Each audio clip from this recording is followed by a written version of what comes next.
Pratama Arhan mampu memberi warna baru timnas Indonesia saat dimainkan pada duel lawan China. Salah satunya lewat lemparan ke dalam yang menjadi awal dari gol Tom Haye. Indonesia menelan kekalahan dari China pada matchday keempat grup C kualifikasi Piala Dunia 2026, Selasa tanggal 15 Oktober tahun 2026. Pada duel di Qingdao Youth Football itu, skuad Garuda kalah dengan skor 1-2 dari tuan rumah. Masuknya Pratama Arhan pada menit ke-85 menggantikan kapten tim, Asnawi Mangkualam. Menariknya, Arhan bermain di posisi Asnawi yakni wingback kanan.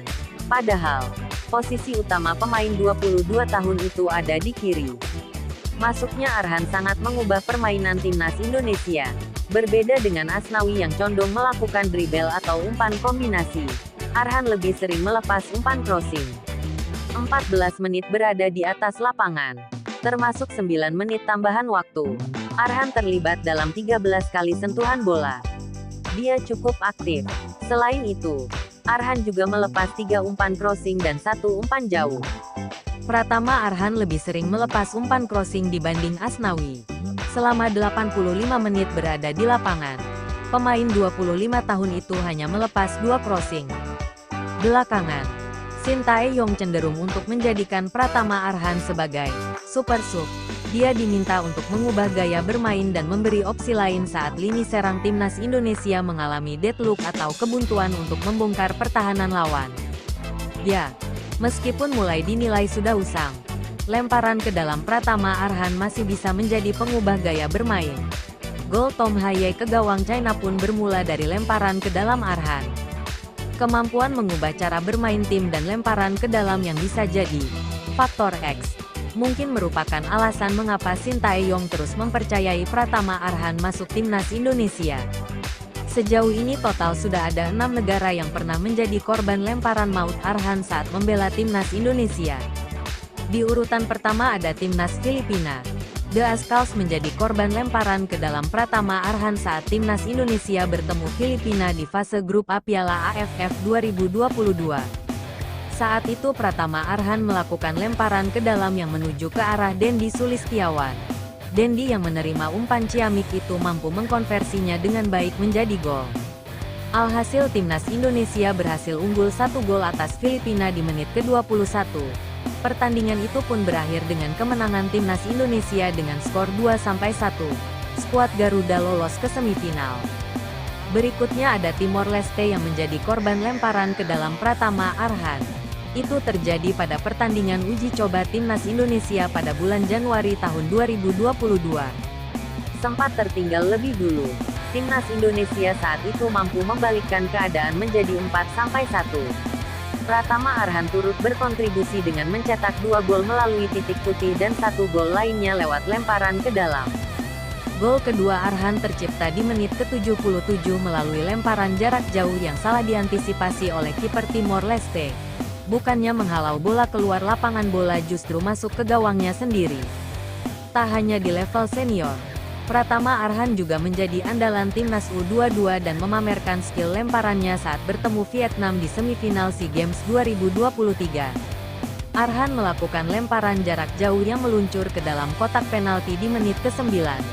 Umpan terukur Arhan itu berhasil disambar dengan kepala Komang Teguh untuk membawa timnas Indonesia U22 unggul 1-0. Tak hanya itu saja, Pratama Arhan juga kembali melakukan aksinya pada menit ke-53. Kali ini ia tak langsung menorehkan assist lewat bola lemparannya yang sempat ditepis oleh kiper Vietnam.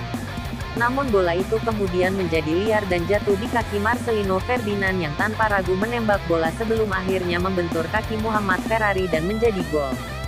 Pada laga itu timnas Indonesia U22 berhasil menang 3-2 atas Vietnam U22 dan berhak lolos ke babak final bertemu dengan Thailand U22. Indonesia pun akhirnya keluar sebagai juara. Bukan hanya tim dari negara Asia Tenggara saja yang pernah menjadi korban lemparan jauh Pratama Arhan. Jepang dengan status sebagai tim terkuat di Asia pun pernah merasakannya.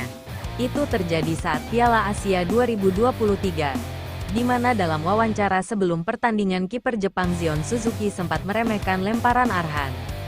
Itu tidak lebih berbahaya dari sepakan pojok. kata Suzuki saat ditanya soal senjata andalan timnas Indonesia itu.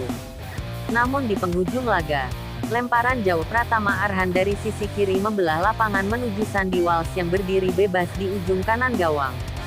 Tanpa ragu Sandy Walsh menceploskan bola tersebut ke gawang lawan dan Suzuki tak mampu membendungnya.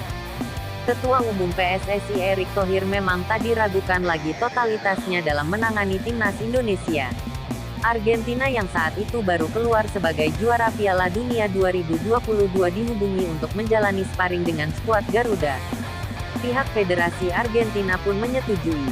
Kedua tim bertemu di Stadion Gelora Bung Karno, GBK, pada tanggal 19 Juni tahun 2023. Lagi-lagi lemparan jauh Pratama Arhan menjadi salah satu fenomena pada pertandingan itu.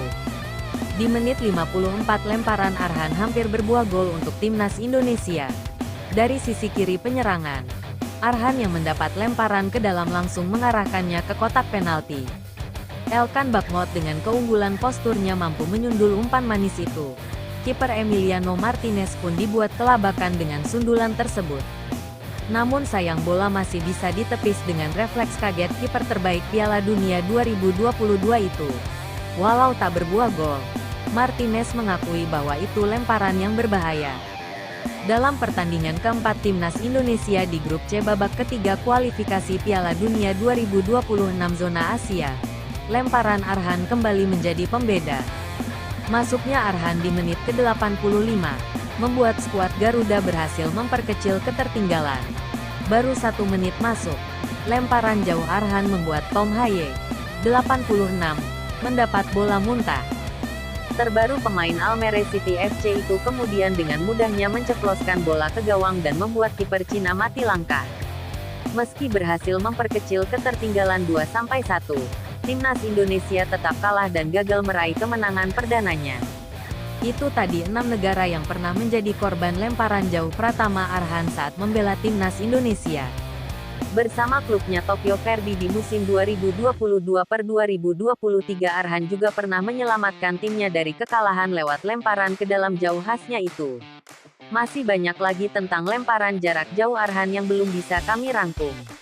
Mungkin untuk pertandingan laga-laga timnas Indonesia ke depan, pelatih Sintayong bisa terus mengasah kemampuan Pratama Arhan menjadi senjata mematikan bila terjadi kebuntuan serangan membongkar pertahanan lawan.